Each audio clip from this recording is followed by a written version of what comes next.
Première chose, grosse erreur effectivement de ma part hier, puisque lorsque j'ai fait un descriptif sur les héros, donc elfes, j'ai fait une grossière erreur. C'est-à-dire que je remercie d'ailleurs énormément Duncan, puisqu'en fait il m'a fait remarquer que Moonflower, c'est pas comme Hippo en fait. C'est pas comme Hippo, c'est pas l'inverse non plus, c'est on va dire plutôt l'opposé. Donc encore merci à Duncan. Navré pour tous ceux qui ont écouté la vidéo et puis qui ont vu une belle erreur de ma part. Bref, donc j'ai supprimé la vidéo parce qu'elle avait aucun intérêt. Je voyais pas trop, je suis pas encore un gros. Enfin, j'y connais pas encore suffisamment pour faire pour faire un montage ou quoi que ce soit, donc je me suis dit, je vais tout refaire. Bref, donc les elfes astro, il y a en premier lieu donc Dreadstar. Tous les héros elfes astro donc, ont même bonus de famille. Donc dès qu'ils sont seuls, dès qu'ils sont présents même dans la team, il y a quand même une chance sur deux de pouvoir dissiper un bonus dissipable aléatoire d'un ennemi qui inflige des dégâts de CS sur Dreadstar ou sur l'elfe en soi. Si vous avez deux héros elfes, ça passe à 70% de chance. Bon, ça a le mérite d'exister, c'est pas non plus le truc de dingue comme bonus de famille, il y en a des plus costauds que ça, mais ça a le mérite d'exister et donc ça peut toujours faire son effet.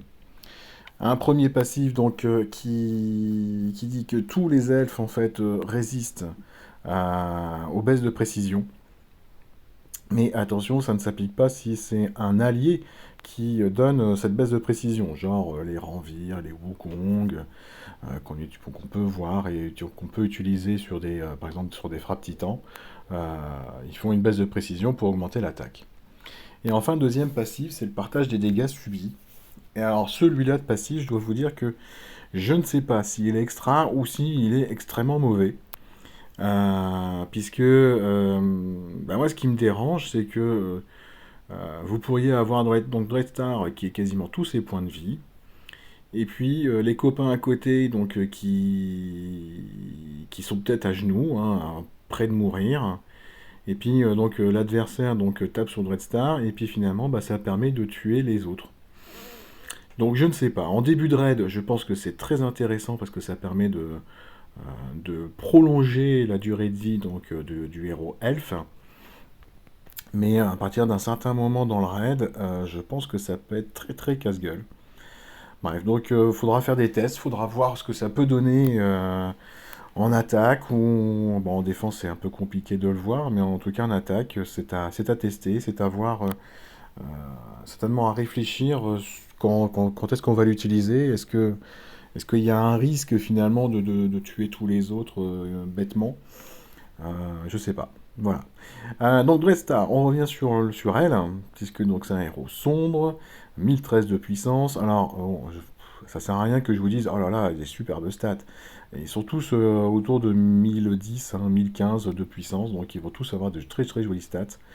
Dreadstar par contre a cet avantage d'avoir des stats quand même très équilibrés, 1015 d'attaque, 1060 de défense, 1689 points de vie. Donc c'est peut-être un poil plus orienté défense, mais ça reste très très bon dans tous les cas. Vitesse de mana moyen, la domination astrale, qu'est-ce que ça dit? Ça dit que Dreadstar va faire 340% de dégâts à tout le monde. À titre comparatif, Shal fait exactement la même chose en mana moyen, et on sait que Shal, ça fait mal. Donc Dreadstar va faire mal. En plus, ça ne s'arrête pas là. Tous les ennemis vont recevoir moins 30% de génération de mana pour 4 tours. Donc c'est un héros qui va être extrêmement pénible si dès qu'elle va déclencher, en face, les autres, ils vont galérer pour pouvoir faire quelque chose d'intéressant. Et puis, enfin, dernière chose, c'est là, c'est pas anecdotique, mais c'est quand même intéressant.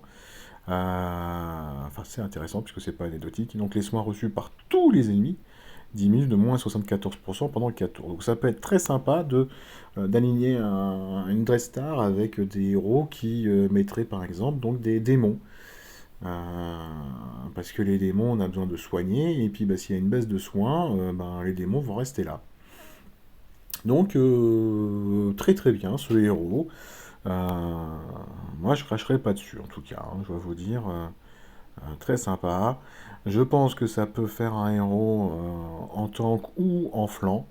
Sur les ailes, peut-être un peu moins, parce que c'est un peu dommage que elle n'ait pas le temps de balancer sa CS rapidement, parce qu'avec la baisse de génération de mana, ça va être très très pénible. Donc moi, je pense que c'est un héros tank, flanc, sans souci. Sur les tournois, je pense que vous pouvez le mettre partout, hein, parce que euh, en booster de bonus, oui, il y a pas de bonus.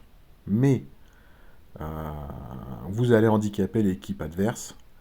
Et l'équipe adverse va avoir envie donc de se mettre des bonus et compagnie. Mais si elle est handicapée parce qu'elle a la baisse de génération de mana, bah, les bonus ils vont être longs à obtenir.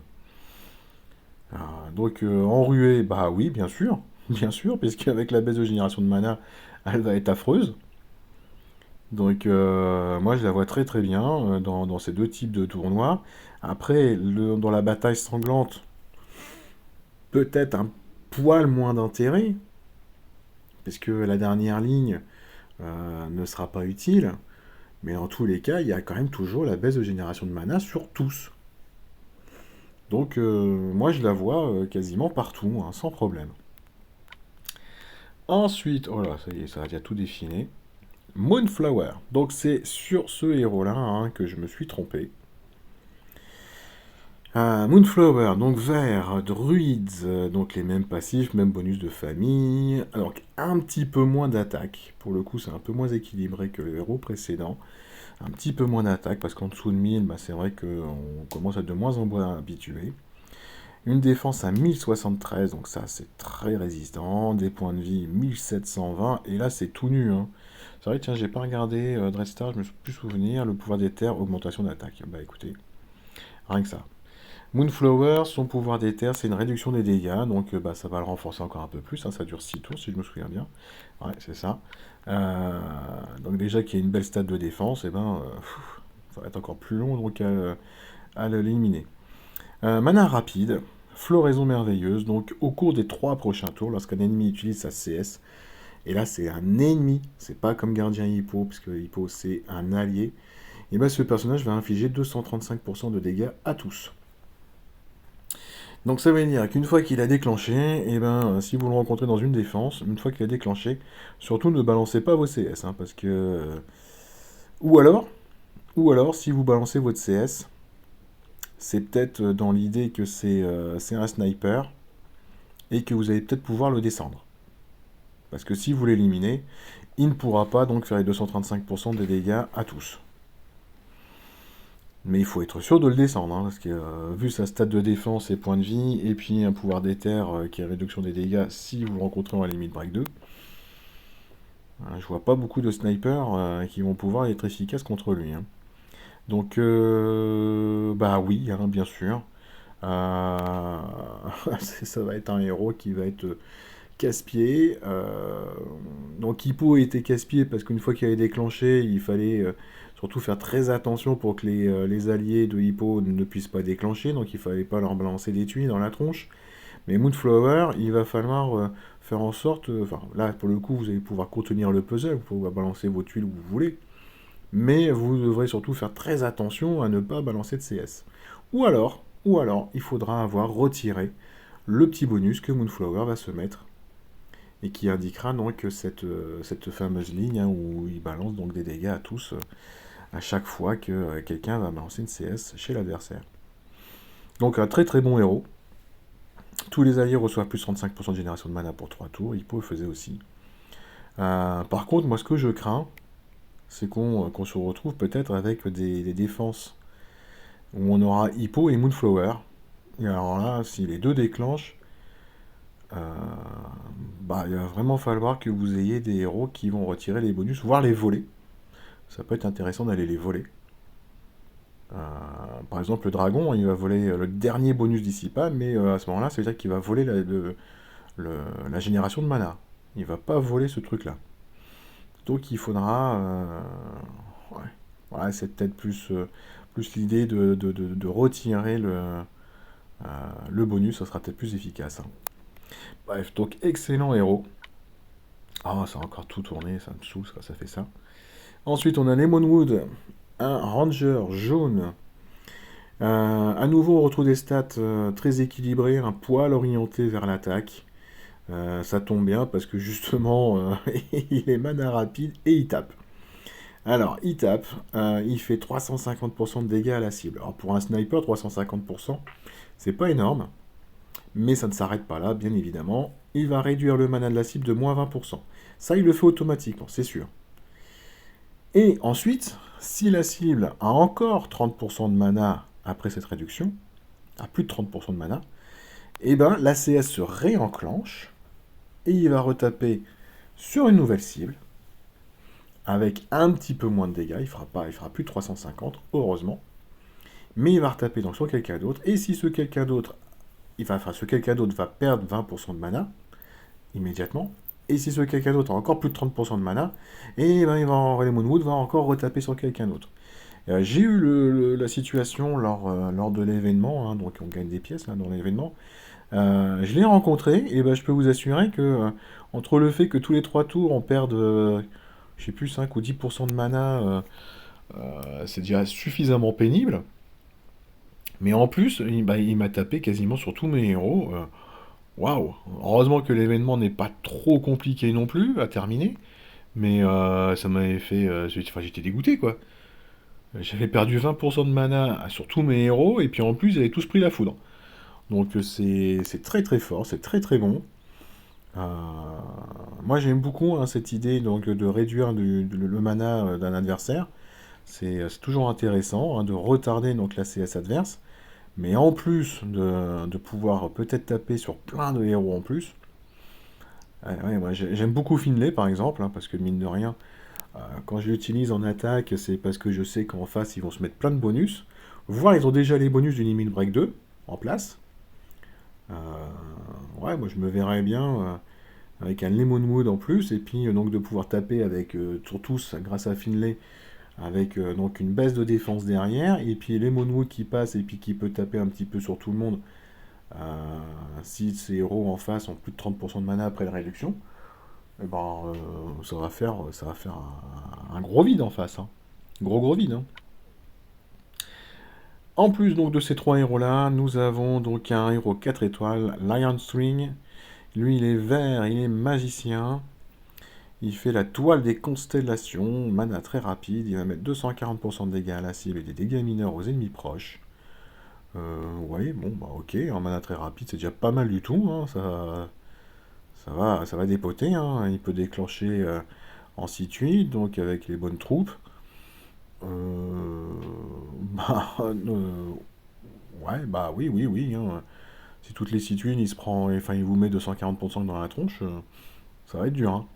Le lanceur va voler 50% des soins appliqués à la cible et les ennemis à proximité pendant 2 tours. Bon, ça c'est dommage parce que ça dure que 2 tours. Heureusement que ça dure que 2 tours parce qu'en même temps il mana très rapide, donc il pourrait redéclencher quand même un peu en boucle. Et le lanceur et les alliés proches vont recevoir 45% de chance d'esquiver les CS pendant 2 tours. Donc c'est pas très long, mais comme il est mana très rapide, il va peut-être faire ça en boucle, hein. Donc un héros qu'on pourra trouver dans les tournois. Alors ruée, peut-être pas forcément, mais on peut le retrouver sans problème sur des tournois booster de bonus. Ouais, ça va être très très bien, hein. Ça va être très très bien. Il me plaît bien ce héros 4 étoiles. Donc, surtout quand. Alors c'est vrai que dans les tournois de 4 étoiles, par contre, pour réussir à déclencher un très rapide en situ, c'est compliqué. Je suis même pas sûr qu'avec un bard ça suffit. Je suis même pas sûr, il faudrait que je revérifie mes tableaux. Parce qu'on a les tournois 4 étoiles, on n'a pas accès donc aux troupes qui permettent de booster le mana. Ouais, je l'ai plus en tête là mon tableau pour un magicien. Non, là je sais plus. Il faudra que je revérifie ça. Mais donc très très intéressant ce Lion Swing. Je pense qu'on peut en faire des choses. Donc bah oui, oui, clairement oui. Après, est-ce que vous pourrez l'utiliser pour aller taper en GDA sur des héros 5 étoiles? suis pas sûr. Il peut monter jusqu'à combien? 970 d'attaque, 939, 1747. Mais il faut lui donner les éthers alpha. Est-ce que vous avez envie de donner les éthers alpha à un héros 4 étoiles? Ça sera votre choix. Bon, bah oui, il peut être très intéressant, très à la mode, hein, avec les effets d'esquive, donc pas mal du tout. Et puis nous avons un héros 3 étoiles, Star Swift, héros rouge cette fois-ci, un combattant, euh, toujours avec les mêmes passifs, les mêmes bonus de famille. C'est rigolo, il a une sorte de longue vue, mais je ne comprends pas pourquoi il y a des deux ronds avec des lunes au-dessus. C'est bizarre si c'est pour fermer la longue vue. De cache, ça sert pas à grand chose, un seul ça suffirait. Bon bref, je vais arrêter de regarder le design. D'ailleurs, tous ces elfes, hein, ils ont quand même des designs très très sympas, hein. Bon, lui, il est un peu bizarre avec ses fleurs sur la tête, mais les designs sont quand même très très sympas. J'aime beaucoup, hein, ces designs-là. Jusqu'à présent, les héros que je trouvais les plus sympas au niveau des designs, c'était ceux du Carnaval des Dieux. Donc, je les trouvais très réussis, mais ceux-là sont sympas également. Alors, Star Swift, revenons à toi. Tu es donc mana moyen, jeu stellaire. Il va faire 265% sur 3. C'est pas mal du tout. Et le lanceur et les alliés à proximité vont recevoir plus 20% de génération de mana pour 3 tours. Bah, c'est pas dégueu, hein. Pour contrer des bûches en tournoi 3 étoiles, euh, bah, au moins il supprimera la baisse de génération de mana sur 3. C'est déjà ça. Ça peut permettre peut-être de s'en sortir. Donc très intéressant, je pense, Star Swift également. On peut l'utiliser sans souci dans des tournois 3 étoiles. Voilà, voilà. Bien évidemment, on retrouve Sparklight et Starwalker qui ont vu leurs statistiques légèrement améliorées en début de semaine, hein. G nous a balancé un petit balance update, mais juste pour Sparklight et Starwalker. Parce que maintenant, bah, ils ont quand même quasiment un peu plus de 4 mois, hein. Donc ils avaient de très très jolies stats il y a 4 mois, et là bah, ils les ont réaugmentés pour qu'ils restent au niveau donc, des héros 5 étoiles qui sont sortis exceptionnellement pour cet événement aujourd'hui. Enfin, journée aujourd'hui, non. Ça a commencé quand? Hier, mercredi, je ne sais même plus. Bref, voilà, en tout cas pour ces héros-là, moi je les trouve excellents.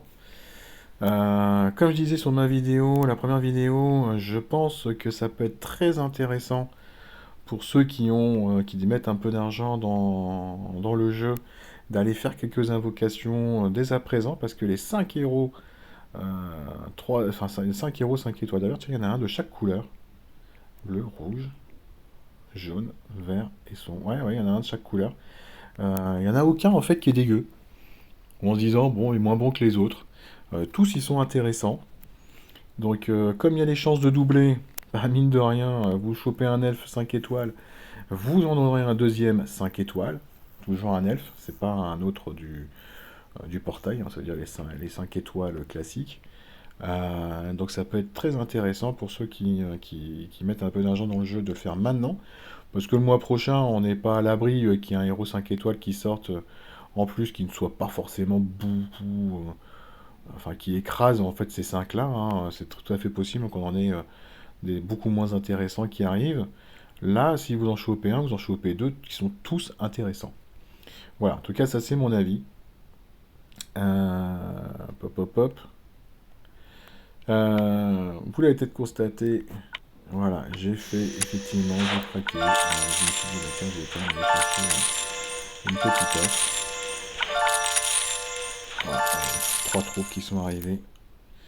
Donc j'ai pris une des offres, hein, effectivement. Donc bah, je vais essayer. J'ai envie. J'ai craqué. J'ai pas encore fini Chal, mais bah, il est pas très loin d'être terminé. Mais j'ai bien envie de tenter. Donc bah, allez. Bon, par contre, bien évidemment, si j'en chope un, enfin si j'en chope deux, j'irai pas au bout des invocations, mais là je peux en faire 9, donc je tente. Allez, let's go. Qu'est-ce qui va nous sortir? L'hiver. Lion Swing. Bon, bah déjà c'est le 4 étoiles qui chope. C'est sympa. Il me tentait bien celui-là en plus.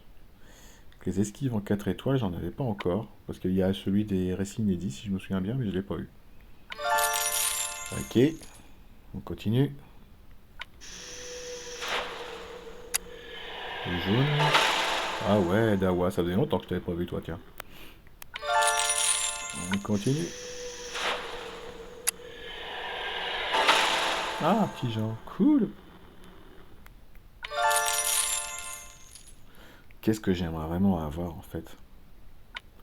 Lemonwood, Moodflower, en fait ils sont tous très bons.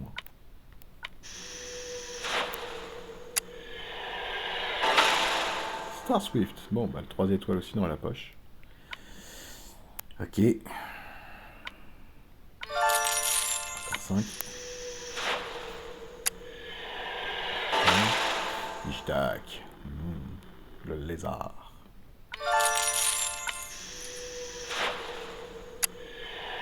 Resta. Ah non, Billard. Dommage. Je pouvais toujours rêver. Hein. Grim. Cool.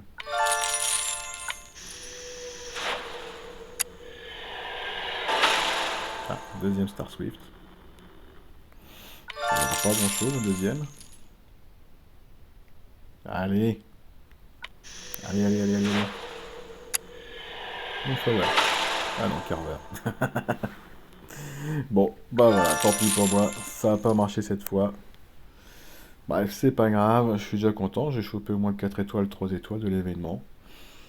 Je sais pas trop regarder d'ailleurs, c'était quoi pour avoir le 4 étoiles de l'événement? Ah oui, 5,7%. Bon, bah c'est déjà ça de prix. Voilà, voilà. Je reviens d'ici quelques minutes pour vous parler donc de la taverne des légendes parce que j'ai pas envie de tout mélanger. Comme ça, chacun regardera ce qu'il a envie de regarder. Allez, bonne soirée à tous. Ciao, ciao.